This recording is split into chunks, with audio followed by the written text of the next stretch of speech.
아이들을 위한 동화, 예. 그리고 또 아이들을 만나는 강연, 또 동네에 여러 곳에 퍼져 있는 설화나 전설 같은 것을 발굴하고 또 이야기로 쓰고 있는 동화가 김혜대입니다. 요즘 동화가 대부분이 배경이 집에서 학교, 학교에서 학원, 학원에서 집. 그게 너무 많다 보니까는 아이들도 물론 식상하겠지만 작가 스스로도 권태에 빠지기도 하고 식상해 하기도 하고 그래요. 그런데 이제 저 같은 경우는 이제 그 역사라는 지점을 새롭게 또 발견했어요. 네. 근데 역사는 이제 쓰다 보면은 어차피 과거로 돌아가야 되잖아요. 과거 현실이 현실과는 동떨어진 세계이기 때문에 그것도 또한 판타지거든요. 예. 또 거기서 만난 인물도 현실의 인물이 아니기 때문에 판타지적인 인물이기도 하고. 네네. 그게 오히려 더 생경스럽더라고요. 무엇보다도 역사에서 기록된 배경이나 사건 또 인물들을 작가 스스로 새롭게 만들어 나가는 그런 창조적인 기쁨이 컸어요. 그 순간부터 역사적인 인물이나 배경을 가지고 사건을 가지고 쓰는 동화가 나에게는 더 맞고 또 매력적으로 다가가는 것 같구나 하면서 그러다 보니 점점 더 그런 동화들이 많이 쓰게 되더라고요.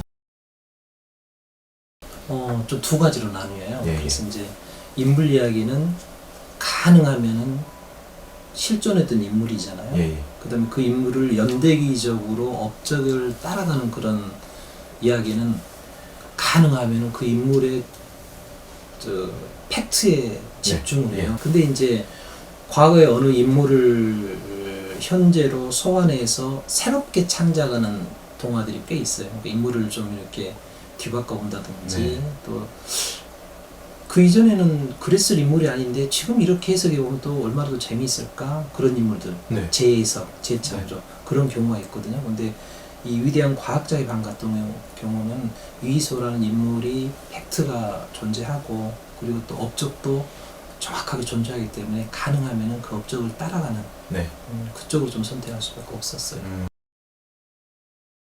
처음에 출판사로부터 의뢰를 받고 나서 고민을 많이 했어요. 왜 그러냐면 이제 아이들이 과학이나 수학에 대해서 굉장히 어려워하잖아요.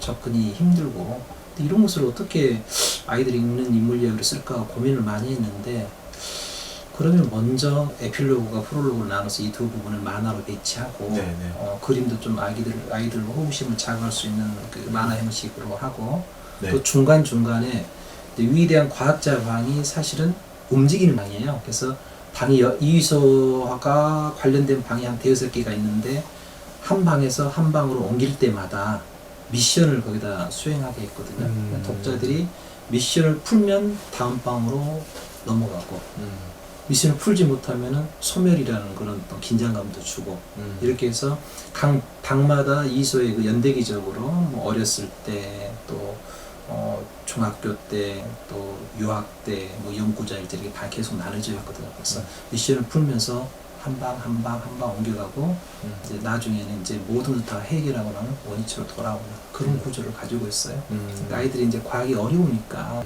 그런 서브적인 것들을 로 해서 조금 더 쉽게 다가갈 수 있도록 그렇게 편집을 했다고 합니다.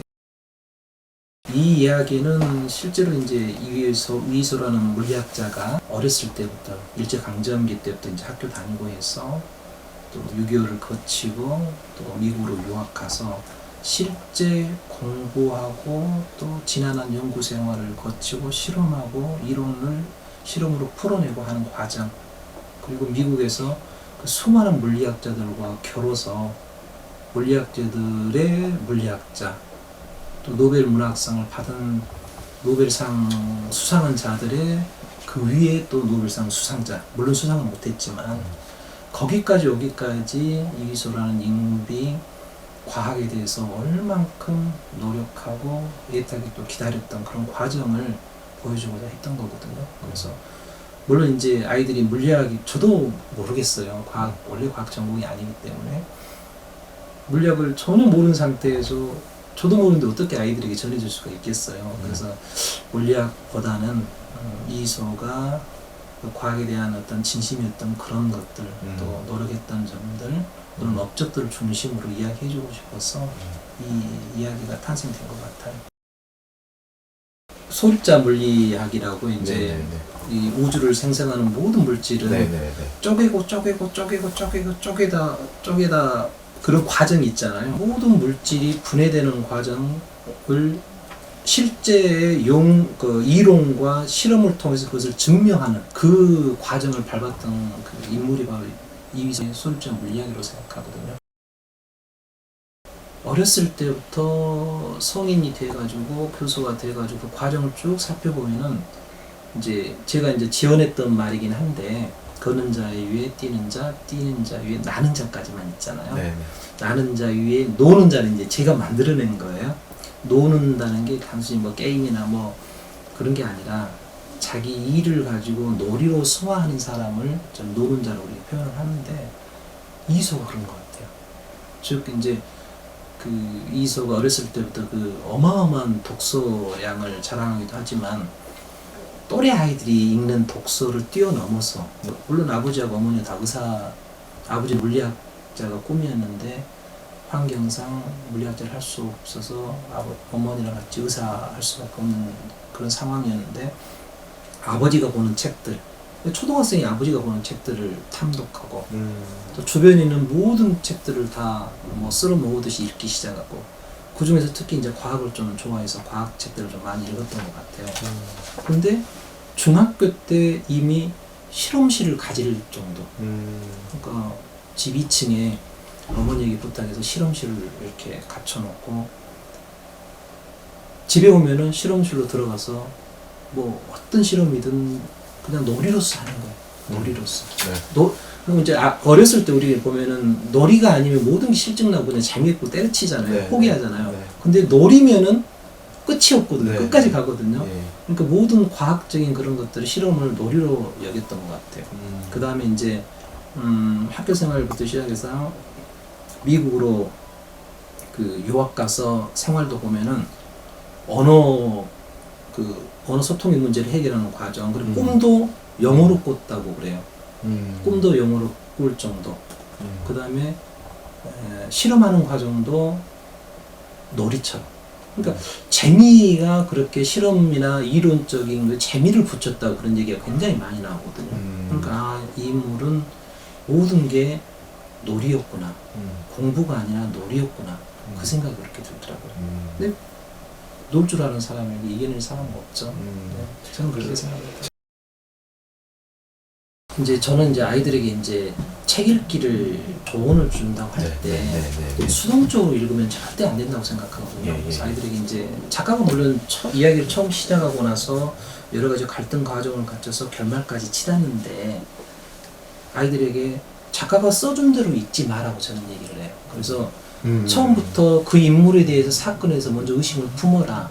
그리고 나서 중간 갈등 지점에서 거기서 뚝 끊고 그 뒷이야기는 상상해봐라. 그리고 나서 그 상상이 다 머릿속에 안 치고 나면은 자 다시 읽어라. 그리고 나면은 네가 상상한 얘기에 네가 삐딱하게 네가 그 비판적으로 삐딱하게 생각했던 그 상상하고 작가가 여기 써진 상상하고 뭐가 맞고 뭐가 틀리는지, 그 다음에 어떤 게 좋은 건지 한번 해봐라. 만일에 네 이야기에 더 좋다 하면 네가 작가보다 더 나은 거다. 이런 식으로 이런 얘기를 자꾸 하거든요. 그게 아마 작가가 전해준 그대로 따라 읽는 그 아이들보다는 작가가 써준 작품을 자기 걸로 만들어서 자기가 새롭게 결과물을 내놓는 그런 게 더 좋다고 생각해요. 한 권을 읽어도 그 책 속으로 깊이 빠져들되 철저하게 자기화시켰을 때, 등장인물 속의 주인공이든 누구든 간에 그 인물이 철저하게 나다라고 생각하고 빠져들었을 때 책에 대한 감동은 다른 것보다 훨씬 크다고 생각하거든요. 근데 그냥 겉핥기식으로 뭐 어디 뭐 학교에서 읽으라겠으니까 아니면 엄마가 읽으라겠으니까 이런 것보다도 내가 이 책이 주인공이 나야. 나이기 때문에 한번 내가 읽어봐야 되는구나. 그런 것을 가지고 시작하면 그 책 읽기는 좀 달라진다고 생각해요. 이야기 힘을 믿었으면 좋겠어요. 아이들이 이야기 힘을 믿고 그 이야기가 그냥 그 재미로서 이야기가 아니라 나는 그냥 재미로 읽은 것 같은데 그 이야기가 내 안으로 들어와서 뭔가를 발현할 수 있는 거 그랬으면 좋겠어요. 지금 이제 나타나지는 않지만은 네. 이야기를 들었을 때 저 이야기가 너에게 뭘 가져다 주겠어 그냥 뭐 그러겠지만은 5년, 10년, 15년, 20년 뒤에 그 이야기가 안에서 머물다가 무언가를 만들어 가지고 자기 밖으로 나올 수 있는 네. 그런 기대를 저는 하고 있어요. 그렇다고 보고.